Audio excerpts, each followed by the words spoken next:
Well, let's now shift over to the Purdue Boilermakers in Oh boy, 2021. here we go. In 2021, they were 9-4. They were 6-3 in the Big Ten. They finished one game shy of Iowa in the Big Ten West, defeated Tennessee in the Music City Bowl. They were 33rd in the nation in total offense, 48th in the country in total defense. Some notable departures: wide receiver David Bell, defensive end George Karlaftis. They all take their talents to the NFL. Also, you've got DeMarcus Mitchell, both defensive ends, him and Karlaftis. Did DeMarcus Mitchell get cut today? I don't know if he did or not. I'll have to look. So, hopping in with our player to watch on the offensive side of the football, I'm going to actually go with wide receiver senior Brock Thompson. In a year where the Boilers return a lot of their offense from last season, you'll be looking for someone to step in for David Bell, which he's already had that opportunity. That happened in the Music City Bowl when David Bell was sitting out. Thompson had 7 catches for 217 yards and 2 touchdowns. Now, was that a specific design in the game plan, or will he be a focus in a post-Bell offense for Purdue? I'm not entirely sure.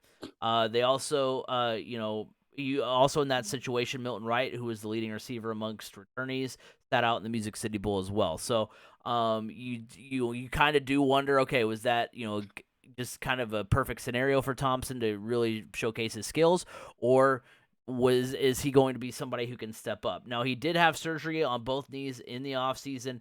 And shins. So, I mean, he was playing on essentially 2 broken legs, right, in the Music City Bowl, and broke the record for 237 receiving yards. Still went off. So, and that's the question: is his bowl game performance, was it, an audition to be the new favorite target for Aidan O'Connell? Was it just kind of a fluky thing? We'll see, but I think Thompson's going to have a big year. Yeah, I agree. So DeMarcus Mitchell did make the Patriots 53-man roster. Go. Same thing with former Purdue running back Xander Horvath made the 53-man roster for the San Diego Chargers. So let's go. One of the players you didn't mention that as a key departure, a notable departure, Milton Wright, who was an academic casualty. He was the number 2 wide receiver. Brock Thompson was technically number 3 or 4 last year and was the number 1 guy in the Music City Bowl. And I'll tell you what, I feel like that is a great pick for Brock Thompson. But for me, the player to watch on offense, I mean, obviously Aidan O'Connell is Aidan O'Connell has the potential to be a Heisman finalist. If Purdue has that kind of year, he could be in New York. Do I think he could win it? No, that's CJ Stroud all the way. But Aidan O'Connell has the potential to be put on a pedestal similar to Drew Brees exiting Purdue. Drew Brees is on a different pedestal, but the pedestal he was on when he graduated from Purdue, Aidan O'Connell has that potential this year. But the player I'm really looking at is actually a transfer from Iowa. Purdue did land 2 Iowa wide receiver transfers. One of them, Tyrone Tracy, that's my player to watch. He's a guy that they're going to utilize both in the passing game and in the rushing game. The way they described it is he is going to be utilized essentially like Deebo Samuel is utilized by the San Francisco 49ers. Does a little bit of it all. So he's that kind of player. What's interesting is Tyrone Tracy transferred from Iowa and brought along teammate Charlie Jones, who just so happened to be the Big Ten return man of the year last year. So he's going to definitely energize that Purdue return game, which for so long was known for just fair catching, no matter what, because there just was, nothing to be done there. But kind of a fun fact, Tyrone Tracy played Pop Warner football in Indianapolis with several other Purdue players that most of them have all transferred in, including Brock Thompson. They all either went to Decatur Central or Ben Davis. Actually, there's those 2 schools, including former IU corner and Indiana and quarterback from Ben Davis, Reese Taylor. He's going to be one of the starting corners at Purdue this year. And then Charlie Jones, who transferred from Iowa because he wants to have more, he wants to showcase his pass catching abilities. He actually played club football growing up with Aidan O'Connell.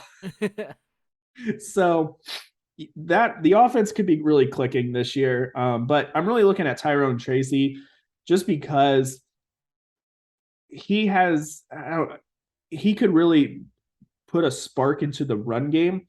You know, you don't have Xander Horvath there anymore, so you're relying on King Doru. You're relying on a slim down and stronger Dylan Downing, and then Central Michigan transfer Kobe Lewis. So your running back room isn't as deep as it was last year, but with the addition of Tyrone Tracy, who I think, yeah, he's got the potential just to add some juice to the offense this year. And then Charlie Jones, apparently they are calling one of the best route runners on the entire team. And I mean, so the offense will be clicking. Let's just put it that way. But I'm really excited for that offense. I think it's going to perform very well with a very accurate quarterback like Aidan O'Connell. But yes, Brock Thompson, expect big things from him this year. He showed us what he's capable of doing on 2 broken legs. And now that he has a chance to be a focal point, which the thing is, there's going to be, if he's the focal point, it's going to open up things for other guys like Tyrone Tracy, like Charlie Jones, like Mershawn Rice, like TJ Sheffield. The list goes on. And then because those guys will start burning you, it's going to open things right back up for Brock Thompson. Now, over on the defensive side of the ball, I'm looking at defensive end Kydran Jenkins, the junior. The Boilermakers are looking for someone to step up on the edge of a pass defense that was 3rd in the Big Ten last season. And look no further than the man who led the team in sacks. You'd think, oh, well, these two, NFL caliber, or, well, they are in NFL caliber. They're in the NFL. Karlaftis and Mitchell haven't, you would think with those two guys, they would be the two, the top 2 in sacks, but no, Kydran Jenkins That's not actually always the case. He had 5 sacks last season. Karlaftis and Mitchell both had 4.5. So I think they're going to be looking for someone to step up on that defensive line, and I think Jenkins will be the guy. Yeah, that's a really good pick. I'll tell you what, that defensive line this year for Purdue, it's going to be one of its biggest strengths. I mean, they're looking at a defensive line that can go 3 deep. That's really impressive. Now, they did take a big hit with DeMarge Lewis went down with a season-ending ankle injury, but just filling right in behind him is Penn State transfer, Carmel grad Cole Brevard, and DJ Washington. They're ready to step in there. Look out for true freshmen. There are actually 2 true freshmen. One of them, Nick Carraway. They're saying this guy he'll be on campus for 3 years before he jumps to the NFL. He's that good. So he could bring some pass rush. The player, though, I'm looking out at the most, I talked about this position with Notre Dame, and I'm talking about it again here with Purdue. It's that hybrid linebacker safety position, but Jalen Graham. Look, when you lose George Karlaftis, you're losing star power, and you're losing that big-time playmaker, or you're losing a guy that offenses – the offensive line and the blocking schemes really focused on. Well, everybody's like, well, who's going to be that guy that's going to step up this year for Purdue and be the focal point of opposing coaches' game plans? Well, that's going to be Jalen Graham. Jalen Graham, he came in as a safety, but his size and his athletic ability has transformed him into like that ideal hybrid player. He's going to be a guy that's going to drop back on passing downs. He's going to load up in the box on running downs. He's going to come in off of the edge on blitzes. I mean, this is going to be a guy that they say is never really going to come off the field. He's going to be an every down type player. And I think if Jalen Graham has the season like we all think he can have, like he's shown that he can have, that Purdue defense can really be good, because with his abilities and offenses having to worry about him, that's going to free up guys like Corey Trice, who's back from injury at corner. That's going to free up guys like Cam Allen, who is an absolute ball hawk in the secondary. So Jalen Graham is going to step into that role of the George Karlaftis of being that leader of the team and being that focal point that the opposing coaches have to game plan for every Saturday. Now, Purdue gets ready to start their season on the 1st of September. They will take on the Penn State Nittany Lions. For the rest of September, they will have Indiana State, then they will go on the road to Syracuse before finishing up September against Florida Atlantic. Then the calendar shifts to October at Minnesota, at Maryland, at home against Nebraska, and then at number 18, Wisconsin. And then in November, it's going to be a home date with Iowa, at Illinois, Northwestern at home, and at IU for the Old Oaken Bucket. Now, the over-under for DraftKings is 7.5 wins, and man, they just keep nailing it. You lose 2 star players, but you're bringing back the second best quarterback in the Big Ten who didn't even play a full season last year.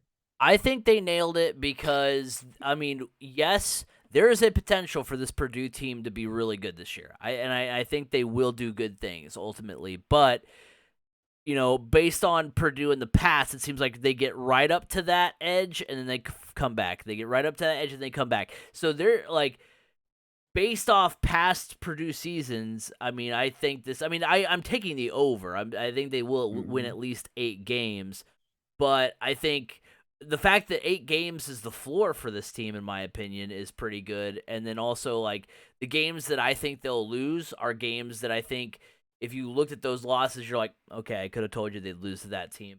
Because I do think, they're going to beat Indiana State. They're going to beat Syracuse. They're going to beat Florida Atlantic, Maryland, Wisconsin, Maryland, Nebraska, Illinois, and IU. Don't sleep on that Maryland game. That Maryland game could be tough. Well, and they go to Syracuse, too. We talked about how daunting that can be. The losses, I think, for sure, are Wisconsin and Minnesota. The Boilermakers have lost 4 straight against the Gophers. Also, Purdue hasn't beaten Northwestern at Ross-Ade since 2007, so I'll say that's a loss. I was a student at Purdue. I was that was my sophomore year at Purdue. To put it all into perspective. That was a long time ago. Ultimately, I think Purdue either beats Iowa or Penn State at home and ends up with an 8-4 season. So, just like with any Purdue season, and really, you could say this about Notre Dame and Purdue in the sense that, like, they'll probably win 1 they shouldn't. They'll probably lose 1 or 2 that they shouldn't. And I think that's why the over-under is 7.5. Like I said, I'd pump that over all day. Yeah. But I think 8 is the floor, and that's where I'm going. I'm going with the floor so they can exceed my expectations. Yeah. So I'm definitely taking the over as well, as long as the injury bug doesn't bite. But that's the case with anybody. Let's just be honest. Even Notre Dame bottom could fall out. Yeah. I don't think 2-10. They're too good. Like if they had the right injury situation and all that stuff, that's what I'm saying. Yeah. So let's take injuries away from it, because that can just happen to just about anybody. But this is Purdue we're talking about here. And if there's any program, athletic department in the entire country that is bitten by the injury bug more often than not, that would be the Purdue Boilermakers. But I am going over. I think when you look at September, Indiana State, Syracuse, and Florida Atlantic, 3 wins. Easily. October, man, I need to see Minnesota, because it's kind of like when you listen to the pundits, it's like them talking about Nebraska.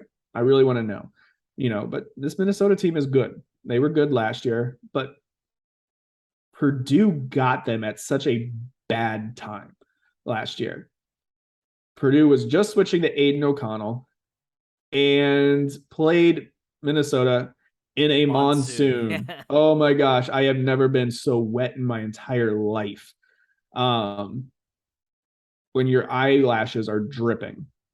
That's just how you're just soaked. And Purdue still almost won that game. Yeah. Which is unbelievable. So, and the last time Purdue did go to Minnesota, they won. Purdue won. Let's be honest. Yeah, I was gonna say that was that call at the That end was of the the game. pass interference call, offensive pass interference call on Payne Durham. That was like even like Scott Van Pelt led off Sports John Center Boy that night Media. with. John Boy Media is known for baseball. They did a breakdown of that. That's like when they do Purdue games, then the one like Ball State Hail Mary. Like those are the two things. I'm like, yeah, John Boy Media talked about us. So I honestly do think Purdue could shock Penn State Thursday night. Penn State's working in a new defensive coordinator in Manny Diaz. They lost 5 guys on the defensive line. They've lost a lot of guys on the offensive line. Sean Clifford, he's good, but he's had his ups and downs.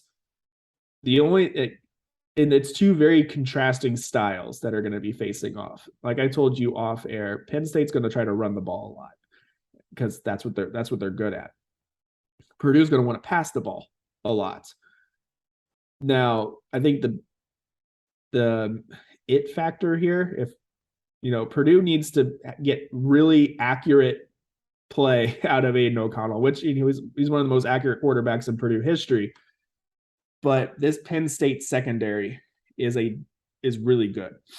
I mean, I don't think they're Ohio State good, but they're good. I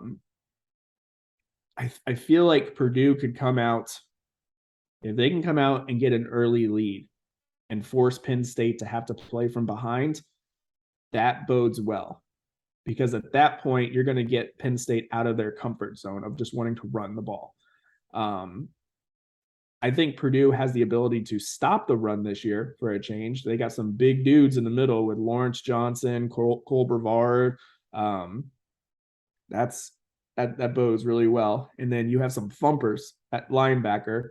You have a 7th-year guy who's been playing since Daryl Hazel coached at Purdue. Wow. Yeah, I'm going to butcher his name. Samisi Fakasieki. Lots of rough injuries for him, but so he's gotten like a COVID year, a normal redshirt year, and a medical waiver as well. So, but some thumpers on at the linebacker position. So you know what? I'm gonna 4-0 in September. Let's do it. Right? It could happen. October. I think in October you split 1 of 2 between Minnesota and Wisconsin. And I think both road games, though. They're both road games. I do think Purdue beats Wisconsin. For me, Minnesota, they have Mohamed Ibrahim coming back at running back. He's good. I mean, outside of Ohio State, I think that's the best running back in the entire conference. Before he got hurt last year, I mean, they were going toe-to-toe with Ohio State on opening night, so. Yeah, so I think Purdue splits 1 of 2. I mean, if Purdue can beat Penn State, they can still drop both Minnesota and Wisconsin and essentially go 10-2. And what's funny is they can go 10-2 and still not make the Big Ten championship game. Can you believe that? How would that work? If you beat Minnesota and I guess if you beat Wisconsin. Yeah. If you beat everybody else, I mean, because Minnesota and Wisconsin have a tiebreaker over you. Yeah, true. But so I'm gonna say 10-2 on the season. I don't know. Most likely those 2 losses come at the hands of Minnesota and Wisconsin, but it could also very easily come at the hands of Maryland and Minnesota or Maryland and Wisconsin. Maryland's going to be a tough team just because they're going to throw the ball everywhere. That's going to be a high-powered offense. So, yeah, 10-2. I do like 8-4 as the floor, though. Yeah. I do think this is Purdue's best chance to make it to the Big Ten championship game under Jeff Brom. I agree with that.